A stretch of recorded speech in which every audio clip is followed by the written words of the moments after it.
কিয়ামত কেমন হবে এ নিয়ে নানান ছবি, মুভি, থ্রিলার তৈরি হয়েছে, কিন্তু বাস্তবে আসলে কিয়ামত কেমন হবে এটার ছোট্ট একটা মিনি ট্রেইলার গতকালকে সারা পৃথিবী দেখেছে নেপালের ঘটনা। দর্শক, আজকের ভিডিওতে আপনাদেরকে এই যে নেপালের ঘটনাটা আসলে কেন ঘটলো, এটার প্রকৃত কারণ কি, এই সম্পর্কে কিছু তথ্য উপাত্ত দেওয়ার চেষ্টা করছি। কেউ বলছেন যে এটা কি ভূমিকম্প। আসুন দেখি ভূমিকম্প নিয়ে কি বলছে।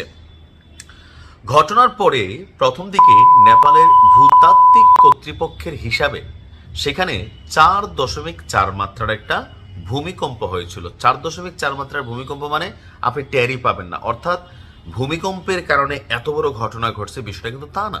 কারণ 4.4 মাত্রার একটা ভূমিকম্প, এটা পানিভাত টাইপের ভূমিকম্প, যার কারণে এত বড় ধ্বংসাশেষের কোনো কারণ ছিল না। বলা হচ্ছে যে 26শে আগস্ট সকালবেলা নেপালের উত্তরাঞ্চলীয় অঞ্চল রাসুয়া এবং এই যে এলাকাটা আছে এটাকে একটা জেলা হিসাবে পরিগণিত করা হয়।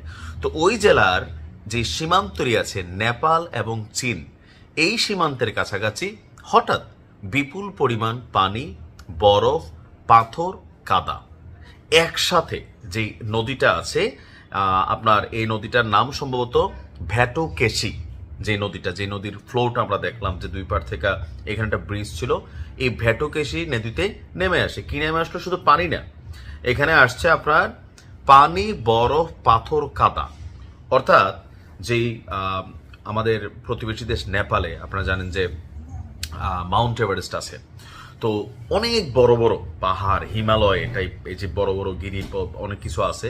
তো এগুলোর উপরে যেখানে বরফ জমে থাকে, তো অনেক সময় হয় কি যে এই মুহূর্তে যে বিশ্বজুড়ে যে বৈশ্বিক উষ্ণতা, ক্লাইমেটের সমস্যা, তারপর ধরেন মন মতো গাছ কাটা, পাহাড় কাটা, এগুলোর কিন্তু একটা দীর্ঘমেয়াদী ইফেক্ট তৈরি হয়। যেমন বাংলাদেশে ধরেন এখন কি পরিমাণ গরম লাগে, আগে কিন্তু এত গরম লাগতো না। মূল কথা হচ্ছে যত আপনি গাছ কাটা ফেলবেন, পাহাড় কাটা ফেলবেন, প্রকৃতির যে ভারসাম্য এগুলো কিন্তু ডিস্টার্ব হয়। বাংলাদেশও হয় না, চট্টগ্রামে, বান্দরবানে আপনি দেখবেন যখন অতিবৃষ্টি হয় সরকারের পক্ষ থেকে ঠিক পাহাড়ের পাদদেশে, অর্থাৎ ঠিক পাহাড়ের নিচে অনেকে গিয়ে ঘরটর বানায়, পাকা, আধা পাকা, সেমি পাকা। তো এই ঘরগুলোতে যারা বসবাস করে তাদেরকে কিন্তু সরাই নেই। কেন?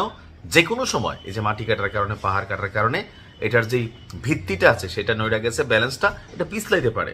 তো এইখানে ঠিক একই কাহিনী হয়েছে যে আপনার এই রাসু অঞ্চলে যেই ঘটনাটা ঘটলো যে ভ্যাটোকেশি নদীতে এই উপর থেকে এটা প্রথমে ধাক্কা মারলো, পরে সেই পানি আবার ত্রিশূলী ও নারায়ণী নদীর দিকে নেমে যায়। স্যাটেলাইট এবং প্রাথমিক কারিগরি বিশ্লেষণ অনুযায়ী ঘটনার পরে তিব্বতের দিকে নদীর উপরে যে বরফ এবং ধ্বংসাশেষ ছিল, এখন এগুলো কই থেকে আসছে, কিভাবে হয়েছে, এটা হয়তো আরো 2-1 দিন যাওয়ার পর আমরা আরো ডিটেল জানতে পারবো। তো সেগুলো সেখানে বাধা তৈরি করে রাখছিল। সেখানে সাময়িকভাবে পানি জমে থাকার কারণে একটা ছোট্ট হ্রদের মতন তো বা হ্রদের মতন তৈরি হয়েছিল জলধারা। ওই জলধারাটা ভাইঙা ঠাস করে এগুলা একসাথে ভ্যাটোকেশি, তারপর ত্রিশূলী, তারপর হচ্ছে নারায়ণী নদী, অর্থাৎ এরপর যেটা ঘটলো ইতিহাস। তো এই পর্যন্ত মৃতের সংখ্যাটা, ক্ষয়ক্ষতি হচ্ছে প্রায় আপনার নেপাল এবং তিব্বত মিলিয়ে, এটা দুইটা অংশকেই ডিস্টারবেন্স করছে, 160 জনেরও বেশি মানুষ এখানে মারা গিয়েছে। বিভিন্ন আপডেটে বলছে, যেটা কেউ বলছেন 170 পর্যন্ত। আর নিখোঁজ মানুষের সংখ্যা প্রায় 1300 থেকে আবার কেউ কেউ বলছেন 1500। তো এখানে এরপর বাড়িঘর, বসতি ভেঙে গেল, আপনার বহু সেতু ধ্বংস হয়ে গেল, প্রায় 40 কিলোমিটার সড়ক ক্ষতিগ্রস্ত হয়েছে, বিদ্যুৎ যোগাযোগ ব্যবস্থা একদমই নাই, নদীর তীরবর্তী যে বিভিন্ন স্থাপনা এগুলা একদম জলে ভেসে গেছে। এখানে প্রায় আপনার বলা হচ্ছে যে বিভিন্ন দেশের, ভারত, যুক্তরাজ্য, অস্ট্রেলিয়া, কানাডা, দক্ষিণ কোরিয়া, মালয়েশিয়া সহ বিভিন্ন দেশের নাগরিকরা এই মুহূর্তে মিসিং আছে। আর এটা কোনো বর্ষার বন্যা ছিল না, এটা ছিল আপনার ওই যে হঠাৎ বিশাল পরিমাণ পানি, বরফ, পাথর, কাদা একসাথে নদী উপত্যকায় নেমে আসে। আর পাহাড়ের যে সরু উপত্যকা, মানে ছোটখাটো চিকন উপত্যকা যেগুলা বা একটু কম হাইটের, এমন প্রবাহে গতি ও ধ্বংস ক্ষমতা সবসময় বেশি হয়। তাই কয়েক মিনিটের মধ্যেই আপনার একটা কেয়ামতের ট্রেইলার সারা পৃথিবী দেখলো। তো এ নিয়ে এখন আসলে করণীয় কি আছে? আপাতত কিচ্ছু করার নাই। আপাতত এখন আছে যেটা, আমরা দোয়া করা, যারা মিসিং আছে তারা যেন সুস্থ থাকে।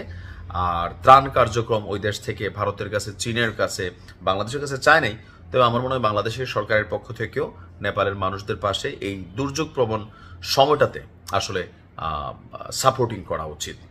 চীন আগামীতে যেন এমন ধরনের ঘটনা না হয় সেটার জন্য চীন আপনার একটা নির্দেশনা দিচ্ছে, সব কিছু মিলাইয়া তো একটা পজিটিভ অবস্থান চীনের পক্ষ থেকে বলা হয়েছে ভবিষ্যতের জন্য। কিন্তু রাইট নাও একটা কেয়ামতের ধ্বংসাশেষ ওই মুহূর্তে আমরা দেখতে পাচ্ছি আর কি। আল্লাহ সবাইকে শোকগ্রস্ত যে পরিবারগুলো আছে তাদেরকে এই শোক সইবার তৌফিক দান করুন। ভালো থাকুন। আসসালামু আলাইকুম।